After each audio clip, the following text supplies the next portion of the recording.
எரிபொருள் தட்டுப்பாடு மற்றும் விலையேற்ற வதந்தியால் சென்னை, விழுப்புரம், தஞ்சாவூர் உள்ளிட்ட மாவட்டங்களில் பெட்ரோல் பங்குகளில் வாகன ஓட்டிகள் கூட்டம் அலைமோதியது. ஈரான் மீதான இஸ்ரேல், அமெரிக்காவின் போர் காரணமாக இந்தியாவில் வணிக பயன்பாட்டிற்கான எரிவாயு சிலிண்டர் தட்டுப்பாடு ஏற்பட்டுள்ளது. வீட்டு உபயோக சிலிண்டர் கிடைப்பதிலும் சிக்கல் உள்ளதாக பொதுமக்கள் புகார் தெரிவிக்கின்றனர். இந்நிலையில் பெட்ரோல், டீசல் தட்டுப்பாடு ஏற்படும் என வதந்திகள் பரவியதால் அச்சமடைந்த மக்கள் பெட்ரோல் பங்குகளில் குவிந்தனர்.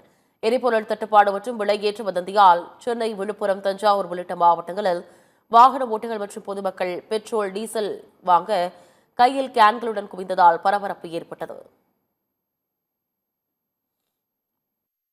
டெய்லி ரெகுலராக பெட்ரோல் போடுற மாதிரி பெட்ரோல் பங்க் வந்தேன். பார்த்தா இவ்வளோ கூட்டமாக இருக்குது. சரி, என்னதான்னு கேட்டால் அது மாதிரி பெட்ரோல் விலை ஏற போகுது, திடீர்னு போகிறாங்கன்னு சொல்லிட்டு நான் வீட்டுக்கு போகிறதுக்கு நார்மலாக எப்பவுமே பெட்ரோல் போடுற மாதிரி பெட்ரோல் பங்க் வந்தேன். பார்த்தா இவ்வளோ க்ரௌடாக இருக்குது. ஒன்றுமே பண்ண முடியாத சுச்சுவேஷனாக இருக்குது. அவங்க திடீர்னு எங்காங்க கேஸ் விலையரிச்சு போயிடுச்சு தட்டுப்பாடுன்றதால இந்த பெட்ரோல் இந்த மாதிரி பொருள் கிளம்பிச்சா இல்லை உண்மையான்றதும் தெரியல.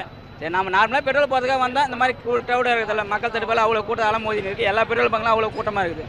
நார்மலாக பெட்ரோல் போகிறதுக்கே முடியல இந்த சுச்சுவேஷனில்.